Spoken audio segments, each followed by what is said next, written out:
Olá pessoal, aqui é o Velgas, hoje é dia 29 de dezembro de 2025, 6 horas, horário de Brasília.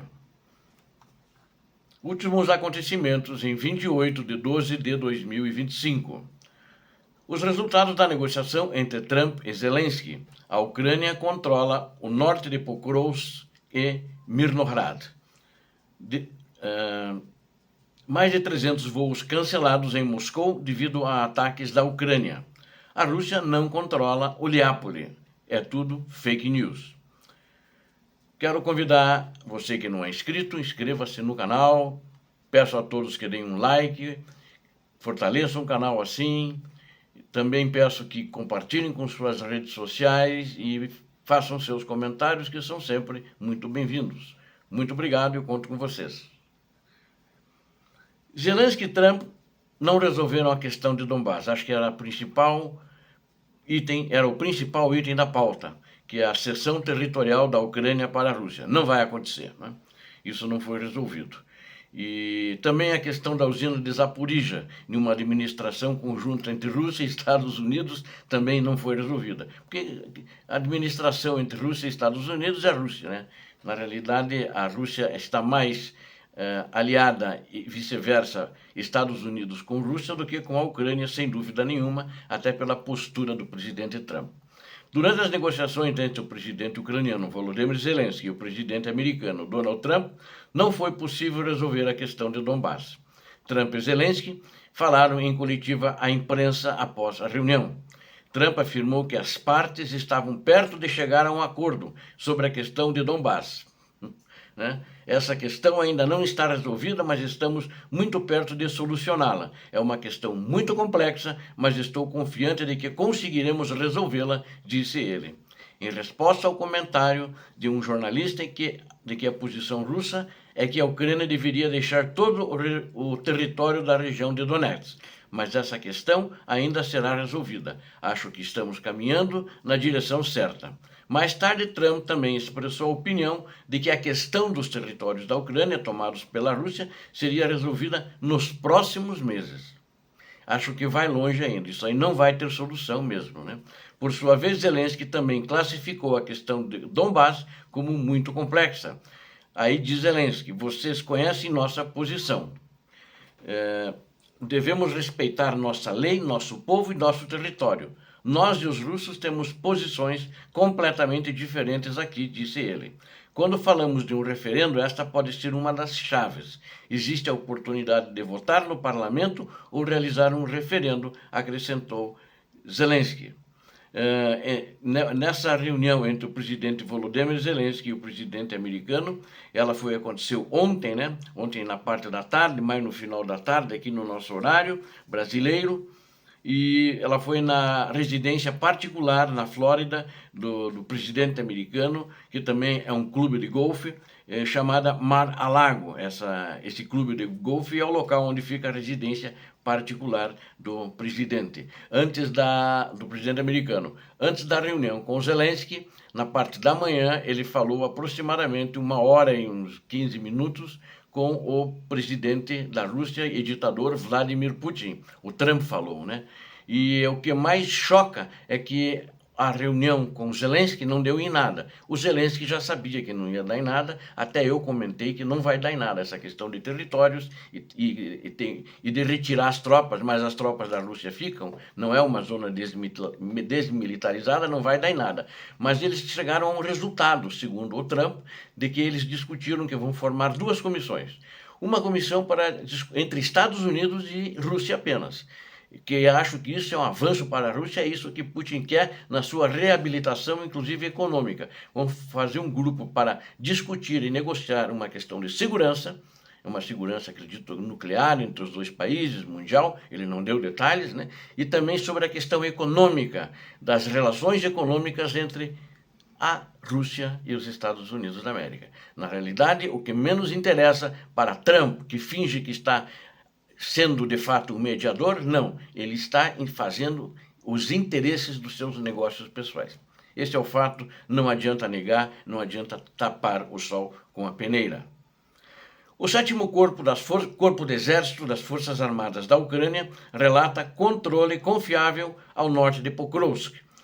Ele, segundo relatórios do próprio 7º Corpo do Exército, responsável pela região, responsável por Mirnohrad também, mas ele diz que em Mirnohrad a situação está mais difícil que Pokrovsk. As forças de defesa controlam com segurança a parte norte de Pokrovsk, informou o 7º Corpo do Exército. São paraquedistas da divisão aerotransportada. Dezenas de tentativas inimigas de romper as defesas ucranianas ao norte da ferrovia em Pokrovsk foram mal sucedidas. É por isso que os russos continuam a operar ativamente a oeste de Pokrovsk. O objetivo permanece o mesmo. Então eles querem... Por que eles estão a oeste? Porque eles querem alcançar a região de Grishino, mas as forças ucranianas bloqueiam todos os ataques russos. Mirnohrad, que também estaria nessa rota para a partir dali vir contra Pokrovsk, as forças da Ucrânia mantêm posições. Em particular, unidades das forças de paraquedistas também e do Corpo de Fuzileiros Navais estão envolvidas na defesa da cidade. As forças de defesa estão trabalhando para fortalecer o agrupamento dali na região de vilas e a cidade, a fim de contrabalançar a pressão russa vinda do Nordeste e do Sul. Essa tarefa é viabilizada em particular pelo controle do corredor na região de Svitly e Rivne. Incapaz de estabelecer controle sobre a cidade, os russos recorrem à ação de propaganda demonstrativa nos arredores ao sul de Mirnohrad. Eu acredito que vocês já pegaram o que é propaganda demonstrativa, né? O público-alvo dessa propaganda demonstrativa é Donald Trump. Antes das negociações, eles se fotografaram, ninguém sabe aonde, talvez em algum local que eles se infiltraram em Mirnohrad, porque eles pegaram alguns grupos, os ucranianos, e destruíram esses grupos, 3 grupos, se eu não me engano, ontem ainda, um dia antes, e passaram a conquistamos, dominamos Mirnohrad 100%, quando de fato não dominam, né? Então essa é a questão. Então é uma propaganda demonstrativa para atrapalhar as negociações para o lado da Ucrânia e fazer o presidente americano acreditar que de fato eles estão dominando Mirnohrad. E outro é para enganar o eleitorado do Putin, ou seja, é para o público interno da Rússia, para o povo russo que está em um estado de embriaguez ainda antes do ano novo, então talvez até acredite no que ele está falando agora, né? Embriagado pela vodka russa. Então, estão sendo registrados alguns casos isolados de infiltração nas áreas de Mirnohrad. As forças ucranianas trabalharam para bloquear e destruíram esses grupos que se infiltraram na data de ontem. Mais de 300 voos cancelados e atrasados em Moscou, devido a ataques com drone da Ucrânia. Isso foi relatado, inclusive, pela própria mídia da Rússia. A informação foi divulgada pelo jornal russo Moscow Times. Um total de cerca de 290 voos foram atrasados nos aeroportos de Vnukovo e Sheremetyevo, que são 2 aeroportos internacionais, e mais de 80 aeronaves foram enviadas para aeródromos alternativos. As restrições do plano Tapete, que eles chamam esse plano russo, no caso de ataques, estiveram em vigor até a meia-noite e as salas de espera ficaram lotadas. As companhias aéreas Aeroflot, Pobeda e Russia e Nordwind, elas estavam lotadas em todos os seus horários. Na manhã apenas do dia seguinte, a Aeroflot informou que algumas das aeronaves que haviam sido desviadas para aerodrômos alternativos no dia anterior não tinham retornado a Moscou. Portanto, novos atrasos nos voos são possíveis. Daí não sei, mas acredito que ontem ainda aconteciam muitos atrasos. A situação em Uliápole, em Zaporizhzhia, é difícil, mas a Federação Russa não tem controle total, né? Ou melhor, não tem controle sobre a cidade. Combates continuam, estão tentando se infiltrar. As forças de defesa ucraniana, forças de defesa sul, relataram que a situação em Uliápole, na região de Zaporizhzhia, é difícil também, mas que continuam a controlar a cidade. A situação em Uliápole é realmente difícil, parte do assentamento está sob controle de tropas russas, uma pequena parte. Eles estão realizando ativamente operações de ataque, tentando estabelecer grupos de reforço para ampliar o domínio sobre a cidade. Além disso, os russos têm uma vantagem significativa em efetivos. Eles têm um número grande de homens que eles estão sacrificando aqui nessa região. Então é difícil, mas por enquanto os russos não têm controle sobre a cidade. Eles diriam o seguinte: eles estão ali no começo da cidade, onde virou uma zona cinzenta, uma zona de combate, onde até posições de algumas casas e edificações se alternam entre russos e ucranianos.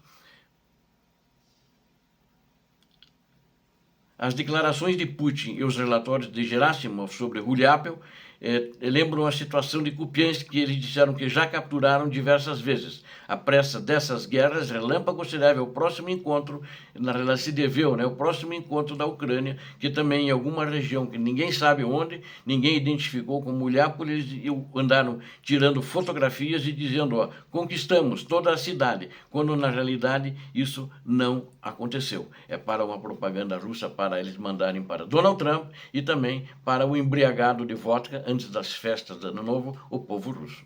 Obrigado a vocês que assistiram a esse vídeo, conto com vocês. Não esqueçam, deem o like, compartilhem com suas redes sociais, inscrevam-se. Deus abençoe a todos vocês, Deus abençoe a Ucrânia, Deus abençoe o Brasil. Paz e bem, paz para toda a humanidade.